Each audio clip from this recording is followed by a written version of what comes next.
तो इस बार खेसारी भैया ने माहौल बना दिया दोस्तों। माहौल मतलब समझते हैं, जो माहौल होता है ना वो माहौल बना दिया। जो भोजपुरी बोले वाला गाना है उस गाने से माहौल कुछ अलग ही क्रिएट कर दिया रे बाबा। और ये वीडियो अखिलेश कश्यप शेयर किया। मुझे मानने पड़ेगा अखिलेश कश्यप राइटर के ऊपर कि जिस तरह से गाना लिखे इंग्लिश में, भोजपुरी लोगों को मुझे लगता नहीं कि ये गाना उतना समझ पाएंगे, क्योंकि इंग्लिश इसमें इंग्लिश को जो डाला गया है, मतलब मेरा लैंग्वेज थोड़ा समझ सकती है, इंग्लिश डाला गया जिस तरह से केटी खुशबू ने गाया ना, उन्होंने खुशबू कर दिया है।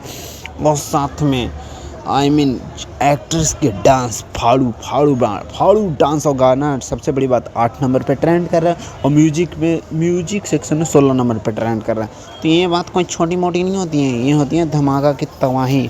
और तबाही ये गाना मचा रहा है। अगर ये गाना खेसारी अब पूर्णा फिल्म से आया होता तो अब तक 1.5-2 मिलियन तो पार होता। लेकिन क्या करे, ग्लोबल म्यूजिक जंक्शन के चैनल ये भी इतना डाउन में है ना कि लोग उस पर उतना पहुंच नहीं पा रहा है, गाना वायरल नहीं हो पा रहा है। तो कोई बात नहीं, ये गाना बवाल मचाएगा। सो ज़्यादा कुछ नहीं बोल रहा हूँ। लव यू बाय, मिलता हूँ नेक्स्ट अपडेट के साथ। Love you bye.